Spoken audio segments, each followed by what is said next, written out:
Now we have the second segment, which is prepared project speeches. And in this segment, you will be entertained by two distinguished Toastmasters and one not so competent Toastmaster. Since the one person is not competent, he'll be starting off with the CC manual today. And project CC competent communication project number 1 is the first speech any Toastmaster will attempt. Apparently this particular person has failed it 2 times before, and hopefully he can pass it for one final time. If anything, this speech should remember you. Any one of you attempted ACCA papers more than once, yes, I'm going through the same thing. Now, ladies and gentlemen, this particular speaker is from our struggling national carrier. He will be sharing with you how a grand company has turned from a hero to zero just because he joined them. So please put your hands together. From hero to zero, Emil Anthony. Thank you. Ladies and gentlemen, many years ago, before this particular decade, in fact, before this century, in the last century, a very young man who just got married, had 1 kid, was posted to Greek Kedah. Greek was a settlement for the indigenous people, or in Malay we call them the Orang Asli. This young man worked for the agriculture department, and he was sent to the Orang Asli settlement to teach the villagers how to plant trees that can feed the community, generate revenue, and uplift the social level of that particular community. This young man was flown in a helicopter, and during that particular time, there were still communists in the jungle. As a civilian, you are a bit safe, but if you are either a police, your life is in danger. When he went into the jungle, he mixed with the locals and taught them how to plant bananas, tapioca, and all vegetation that is very abundant in the jungle. As he was going around one fine day, he came across a little baby monkey, but the mother was nowhere inside. He waited and waited, but the baby monkey was alone. He felt pity for the little baby monkey, and he decided, since it's abandoned and he had only one son at home, he will bring back this baby monkey. So he scooped up the little baby monkey, brought it back to the village, and then the villagers were excited to see, why did you bring? Our people cannot live with this monkey. He said, do not worry, I'll bring him back to Kuala Lumpur. And it so happened, no, you can't just bring a monkey out of this jungle. And so they called the medicine man. They called the medicine man, and this young man, he fed the baby with milk daily. This medicine man said, you can't just, because monkeys are the closest being related to humans, you have to go through rituals to convert this monkey into a human being. And so for 7 days and 7 nights, they fasted and prayed. And the medicine man gave a special portion for this young man to feed the baby. Daily, 3 times, he'll feed this baby this portion.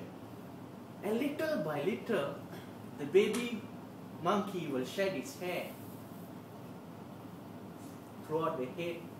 And after 7 days, the last piece to fall off was his tail. And he was nearly formed like a human being. And after 40 over days in the jungle, this young man had to return to Kuala Lumpur. And he brought back this baby boy, converted from a monkey, back to his hometown in Selayang, Kuala Lumpur. He named this baby monkey Emil Anthony. Ladies and gentlemen, when I was a little boy, I used to be very naughty. I used to climb between doors all the way up and jump down. Due to my naughtiness, my dad told me this story. He said, "You're a monkey. You know, you can take the monkey out of the jungle, but you can't take the jungle out of the monkey." And that is how I came across this particular story. It so happened that I was born in the monkey year. That my dad worked for the agriculture department, my mom was a staff nurse, and we used to stay in Selayang up to 6 weeks after I was born, not converted from a monkey, of course. From there, both my parents are civil servants. I have one elder brother. My dad never told the story of a horse becoming a human to him, even though he was born in the year of the horse. I have a younger sister born in the year of the chicken. We don't mind calling her a chicken. And a younger brother born in the year of the tiger. Now, all this Chinese zodiac has always fascinated me. I've always analyzed people from a Chinese zodiac character.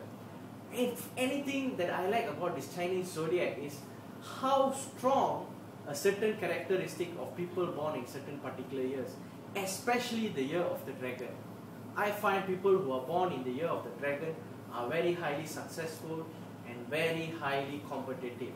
For example, Tony Fernandez is born in the year of the dragon. So if you go out there and if you can analyze the year, the Chinese zodiac calendar, you can somehow place people on the year that they are born.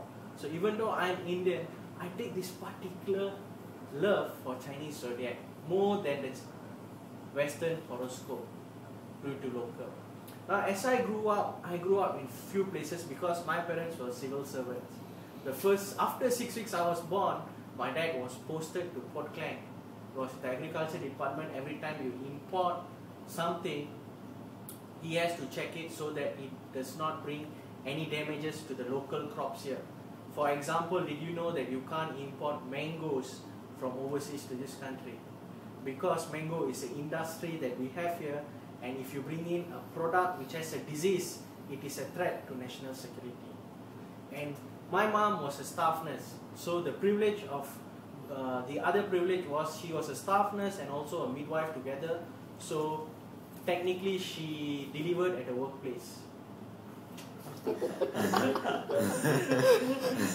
The only additional benefit that we have is because it's a workplace, they place her in the first class ward because it's a colleague. So now you know where I'm born. Now all throughout my life, I've had 5 schools that I've changed, only 1 kindergarten and only 1 university. I've gone through about 5 job rotations, and currently I'm in the best job that I ever had. I'm with the aviation company, and finally after joining them for once, they've made a profit. So when I leave, at least I can say I turn around the company. And the only reason they made a profit is because our auditors are EY and Mayor used to be there.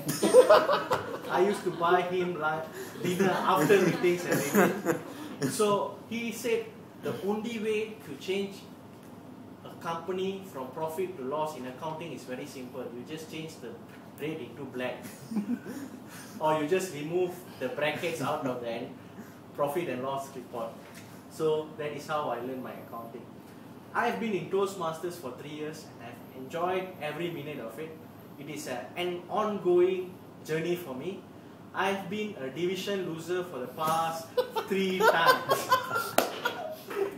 I am very much honored to be in the presence of a great person who's one of the top 3 funniest men in District 51 last term. Now, he will be speaking later and I'll be all ears to him. If only I could be a 10th as good as he is, then I would have grown leaps and bounds. I wish I can say a lot of more things to Mayor because he's evaluating me, but I don't think the time is enough. So I'm probably going to buy him dinner after this again so that I'll have kind evaluation. If I didn't bother you further, if you can clap, I can finish my speech. Thank you.